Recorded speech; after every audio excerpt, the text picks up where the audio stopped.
இன்னைக்கு கடவுள் நம்மளுக்கு கொடுத்துருக்க வசனம் மல்கியா 3:15. இப்பொழுதும் அகங்காரிகளை பாக்கியவான்கள் என்கிறோம், தீமை செய்கிறவர்கள் திடப்படுகிறார்கள், அவர்கள் தேவனை பரீட்சை பார்த்தாலும் விடுவிக்கப்படுகிறார்களே என்று சொல்லுகிறீர்கள். இந்த வசனத்தை குறித்து கடவுள் நம்மகிட்ட என்ன சொல்கிறது பார்ப்போம். தப்பு செஞ்சு வாழ்கிறவங்களுக்கு தான் நல்ல காலம், நம்மளை மாதிரி நல்லவங்களுக்கு நல்ல காலமே தேவன் கொடுக்க மாட்டார்னு புலம்புனோம்னா தேவனுடைய கோபம் தேவனை குறை சொல்கிற மனுஷர்கள் மேலே தான் முதல்ல இருக்கும். என்னமோ நம்ம எந்த தப்பும் செய்யாத மாதிரி பேசிடுறோம். நாம் செஞ்ச செயல் அத்தனையுமே தேவன் புத்தகத்தில் எழுதி வச்சுக்கிட்டு இருக்கிறாரு. செஞ்ச தப்புகளை நாம் மறந்தாலும் அவர் மறக்க போகிறது இல்லை. இதில் சில பேர் நம்ம மனசார எந்த தப்பும் நாங்கள் யாருக்கும் செஞ்சதே இல்லைன்னு பேசுவாங்க.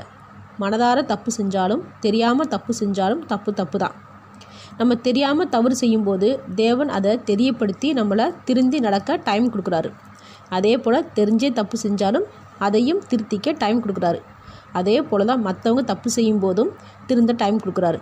அப்போது தேவன் நம்ம மேலே காட்டின கருணை மாதிரி தான் அடுத்தவங்களுக்கும் கருணை காட்டுறார்.